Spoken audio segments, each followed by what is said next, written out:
Road पे आप खड़ा है ना, आपके और हमारे हाइट के बराबर इसमें गड्ढा था, ये रोड नहीं था। 10 किलोमीटर जाने में हम लोगों को मैक्सिमम 5 घंटा से 6 घंटा लगता था, और आज 10 किलोमीटर जाने में 7 मिनट में पहुंच जाते हैं। ये एनडीए का देन है, ये जंगल राज का देन नहीं है। इसलिए हम लोग बिहार की सारी जनता ये ठाने है कि हम लोग इसको जंगल राज नहीं बनाएंगे, हम लोग इसको विकसित बिहार बनाएंगे। और एक हमारे चिराग जी हैं, उनका भी कहना है कि बिहार फर्स्ट, बिहारी फर्स्ट, तो उस विजन को भी लेके हम लोग। पूर्णिया में मेडिकल कॉलेज खुल गया, पूर्णिया में यूनिवर्सिटी बन गया, पूर्णिया में एजी कॉलेज खुल गया, पूर्णिया में एयरपोर्ट हो गया। अब क्या चाहिए?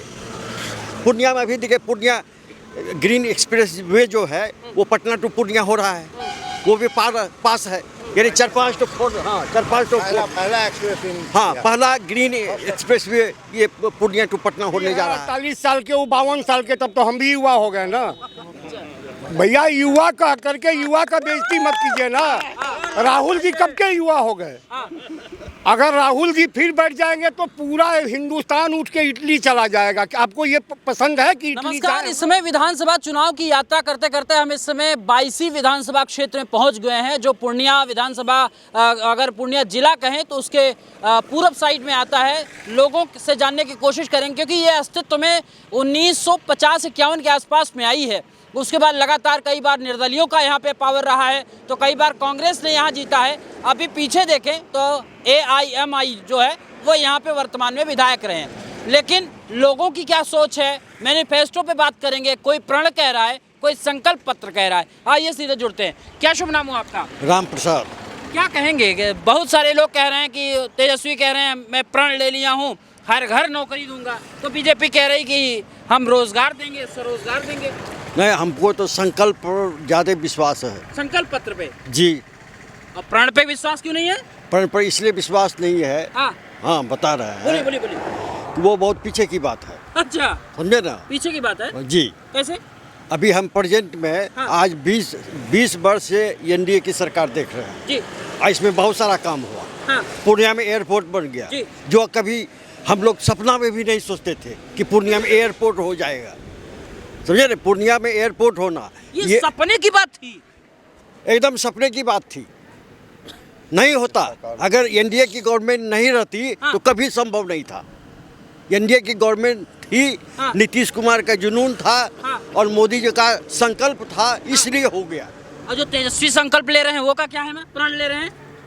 तेजस्वी की बात तेजस्वी जाने, समझे ना? लेकिन हम तो सिर्फ यही देखते हैं कि विकास का बहार है। अगर बहार तो है, लेकिन वो कह रहे हैं हम आएंगे तो हर घर नौकरी दे के जाएंगे। हर घर नौकरी कहाँ से दे पाएंगे?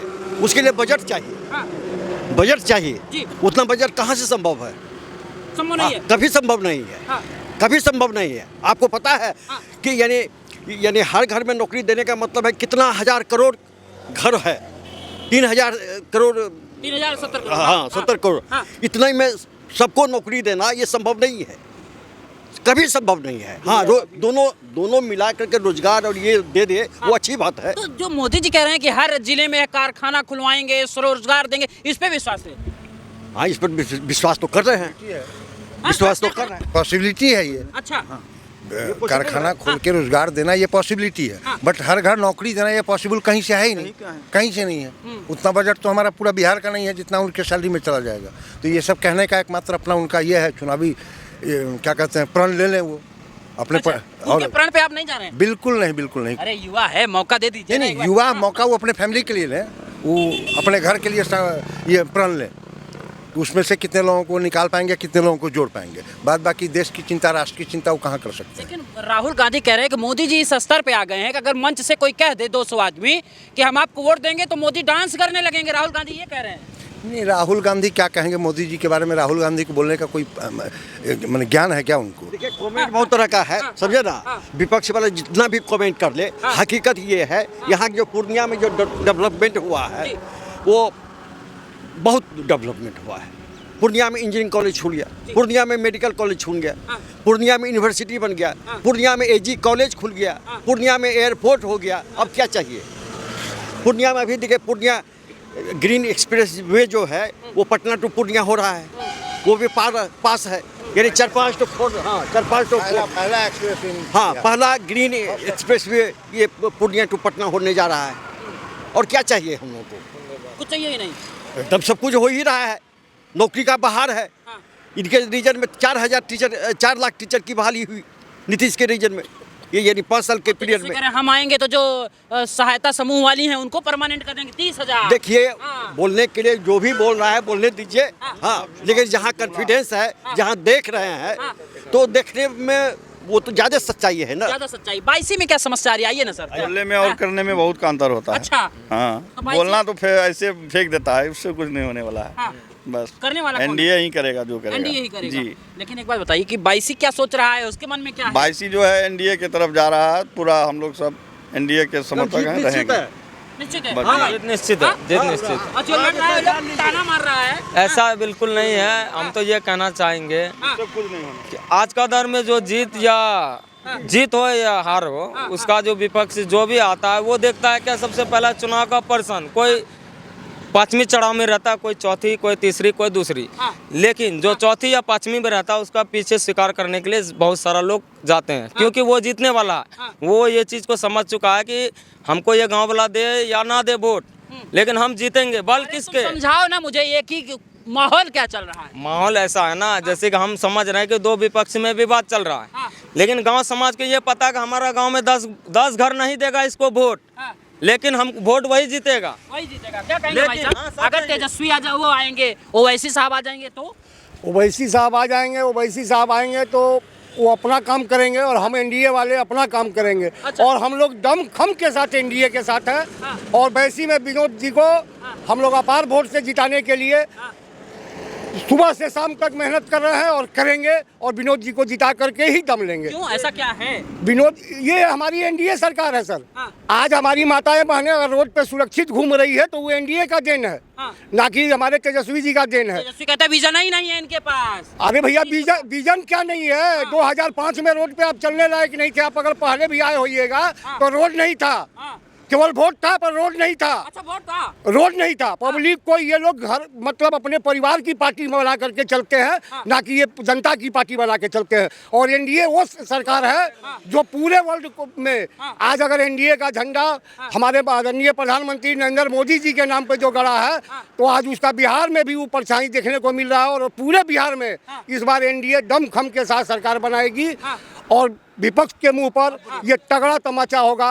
ये हमारा एक सवाल ले लीजिए, राहुल गांधी तेजस्वी एक साथ में है, युवा है, खड़े हैं, तो उनका प्रभाव नहीं पड़ेगा? भैया, हम भी हैं 48 साल के, वो 52 साल के, तब तो हम भी युवा हो गए ना भैया। युवा कह करके युवा का बेइज्जती मत कीजिए ना। राहुल जी कब के युवा हो गए? अगर राहुल जी फिर बैठ जाएंगे तो पूरा हिंदुस्तान उठ के इटली चला जाएगा। आपको ये पसंद है कि इटली जाए हम लोग? ये कैसे होगा? एकदम होगा भैया। जो भी विकास होता है वो इटली में होता है, बिहार में और देश में नहीं होता है। और हम बिहार की चुनाव को लड़ रहे हैं और हम एनडीए के साथ हैं और एनडीए के साथ राहुल रहेंगे। गांधी कह रहे हैं मोदी जी वोट चोर है, इसको कैसे देखते हैं? भैया, वोट चोर, अब एक बात हो, खिसियानी बिल्ली खंबा नोचे, अच्छा। उनके पास कोई और साधन ही नहीं है। हाँ। वो कहते रहते हैं वोट चोर। हाँ। भैया, वो अपने अंदर झांक के देखे ना कि वो कौन सा चोर है। उनके साथ चारा चोर है, राशन चोर है, धोती चोर है, तो सब तो उन्हीं के साथ है। तो भैया, जो खुद चोर है वो दूसरे को चोर कहते हैं। हम एनडीए वाले, हम चोर नहीं हैं। हम जो भी बोलते हैं और जो करते हैं उसी को बोलते हैं। ये नहीं कि हम जुमलेबाजी कर दे कि 30,000 देंगे। आप हमको जिता दीजिए ना, हम 50,000 देंगे। आप हमको जिता दीजिए, हमको बना दीजिए मुख्यमंत्री, हम 50,000 देंगे। ऐसा तो होगा नहीं ना तो मुख्यमंत्री बनाने में क्या दिक्कत है? भैया। तेजस्वी को मुख्यमंत्री बना करके जंगल राज हमको वापस नहीं लाना है।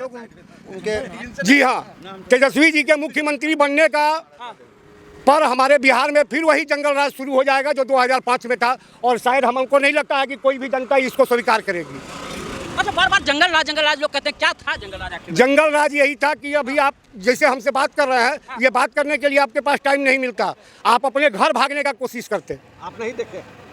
जिस रोड पे आप खड़ा है ना, आपके और हमारे हाइट के बराबर इसमें गड्ढा था। ये रोड नहीं था। 10 किलोमीटर जाने में हम लोगों को मैक्सिमम 5 घंटा से 6 घंटा लगता था, और आज 10 किलोमीटर जाने में 7 मिनट में पहुंच जाते हैं। ये एनडीए का देन है, ये जंगल राज का देन नहीं है। इसलिए हम लोग बिहार की सारी जनता ये ठाने है कि हम लोग इसको जंगल राज नहीं बनाएंगे। हम लोग इसको विकसित बिहार बनाएंगे। और एक हमारे चिराग जी हैं, उनका भी कहना है कि बिहार फर्स्ट, बिहारी फर्स्ट। तो उस विजन को भी लेके हम लोग चल रहे हैं। एनडीए 5 दल जो हम लोग हैं ना, पांचों दल मिल करके और एनडीए को हम लोग बहुत आगे बढ़ाने के लिए सोच रहे हैं। और बिहार में इस बार एक बात है, वो कह रहे हैं बिहार फर्स्ट, बिहारी फर्स्ट, चिराग जी कह रहे हैं। तो वहीं पे तेजस्वी जी भी तो कह रहे हैं कि हम बिहार में जो बाहर हैं उनको वापस लेके आएंगे यहाँ पे। भैया बाहर है, अगर हमारे यहाँ हमारे एनडीए सरकार आज जिस तरह अभी हमारे भाई साहब ने बताया कि यहाँ एयरपोर्ट, रोड, मेडिकल कॉलेज, सब चीज़ बना, उसी तरह आने वाले समय में आप प्रेस से हैं, मीडिया भाई हैं, आपको मालूम होगा कि जिस समय हमारे आदरणीय प्रधानमंत्री जी जब देश का बागडोर संभाले थे तो हमारे यहाँ खजाना खाली था। और आज उस मुकाम पे पहुंच गए हैं कि पूरे वर्ल्ड में नरेंद्र मोदी जी के नाम पे हर देश के राष्ट्रपति और प्रधानमंत्री इनको नमन करते हैं। उसका देन है और कि आज हम लोग बहुत सुरक्षित महसूस करते हैं। ये युवा है, क्या कहोगे भाई, आपको क्या लग रहा है? नहीं, हमको तो अभी बहुत अच्छा लग रहा है। हमारा सरकार भी बहुत अच्छा है, समझे। जो कि हम लोग गरीब आदमी हैं, हम लोगों के ऊपर भी थोड़ा बहुत ध्यान है, मदद करता है। कैसे कि लेबर कार्ड में हम लोगों का भी 2-4 हज़ार 5 हज़ार करके घुसा है, समझे। और भी मदद मिला है हमारे जो ग्रुप में जुड़ा हुआ है। अभी तो कह रहा है कि हर घर नौकरी दे देंगे। नौकरी का बात छोड़िए ना भैया, हर घर में तो नौकरी होना जरूरी नहीं है। हम लोग गरीबी हैं, कोई पढ़ते हैं कोई नहीं पढ़ते हैं, तो हम लोग को उस चीज़ से कोई लेना देना नहीं है। ये लेना देना है, हम लोग मजदूरी करते हैं, मजदूरी का भी रेट टिका हुआ रहे हमारे अनाज के अनुसार से, घर भी चल जाए और ऐसा ही शुभ त्यौहार में थोड़ा बहुत कुछ होता रहे। एक बात बताओ, तेजस्वी विश्वास नहीं है तुम्हें? युवा है, ये विश्वास की बड़ी बात नहीं है। जो अब ये हमारा सरकार है, हम तो उसी को जानते हैं। हाँ, जिसको जानते हैं उसी के बात बोलते हैं। हमारा समय में अभी पीएम नरेंद्र मोदी सरकार है। अच्छा, हम उसी को जानते हैं। लेकिन वो तो बार बार ये कह रहे हैं कि ये जो नीतीश कुमार है वो बुजुर्ग हो गए हैं, बुढ़ा गए, मौका दीजिए। अच्छा, मौका तो वो चाचा लोग आप विचार करेंगे। अच्छा, हाँ, इसलिए हम लोग के समय में अभी नरेंद्र मोदी को जानते हैं। नहीं, वो बुढ़ा के हैं तो इतना डिसीजन कैसे लेते हैं? हैं, अभी हम ये बतलाते हैं, गांव में हर महिला को 10,000 रुपया आ गया। 10,000 रुपये उनके खाता में, अकाउंट में आ गया हर परिवार में, एक महिला को। और वो 10,000 रुपया वो सब्सिडी है, नोट को उसको चुकाना पड़ेगा। वो जो 10,000 है वो सब्सिडी है। तेजस्वी कह रहे हैं चुनाव के बाद पेनाल्टी लगा देंगे। हाँ, यही तो झूठ है, यही तो झूठी बात है। अच्छा, ये बिल्कुल झूठ है। ये गवर्नमेंट का डिक्लेयर है, वो सब्सिडी है, वो भ्रम फैला रहा है। ये सब पॉलिटिक्स में इतना झूठ नहीं बोलना चाहिए। अच्छा, ये सब्सिडी है, वो 10,000 उनको दिया है। अगर आप सक्सेस हैं, अगर आपका सही में बिजनेस आपका स्टार्ट हो रहा है और सही है, तो आपको और 2 लाख रुपया मिलेगा। अच्छा जी।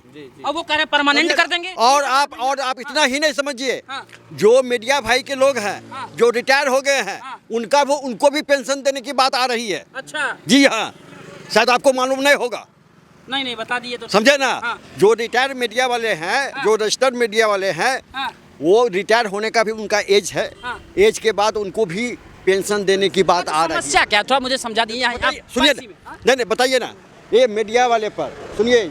जो राइटर है, जो कवि है, जो नाटककार है, जो जेपी मोहम्मद का आदमी था, उनको भी पेंशन मिलने जा रहा है और मिल रहा है। हवा हवाई तो नहीं है ये सर? एकदम नहीं। तालमी मरकज है, उनको पहले 15,000 रुपये पे था, आज के डेट में उनको 25,000 रुपये मिल रहा है। एक बात समझाइए हमको, 22 में समस्या क्या है? वैसी में समस्या क्या कहेंगे, यहाँ पर वही हम लोग जो है इस एरिया में विधायक से कुछ नहीं है? आए, जो वर्तमान विधायक है, वर्तमान विधायक तो उसकी, हाँ, पार्टी खुद ही उनको निकाल दिया, पार्टी कांट से बोल दिया उनको। और हम क्या यहाँ बायसी के कोई लोग मतलब यहाँ उनके कार्यकाल से खुश नहीं है। उनसे पहले भी जो लोग थे, उनसे भी जो डेवलपमेंट होना चाहिए वो तो एनडीए के शासन में ही हुआ। वो लोग तो 20 साल 25-30 साल से विधायक थे, कोई डेवलपमेंट यहाँ नहीं हुआ था। हाँ, 20 साल में जो डेवलप हुआ वो केंद्र की योजना थी, नीतीश जी का ये था, जो लोगों ने यहाँ सरजमीन पर देख रहा है। आज हमारे यहाँ ब्लॉक हो गया, डिग्री कॉलेज हो गया, इसकी ये जो है ये एनडीए गवर्नमेंट में ही हुई है। चलिए, लगातार जनता जनार्दन से रायशुमारी का दौर जारी रहेगा। यहाँ पे लेंगे विराम। बहुत बहुत धन्यवाद।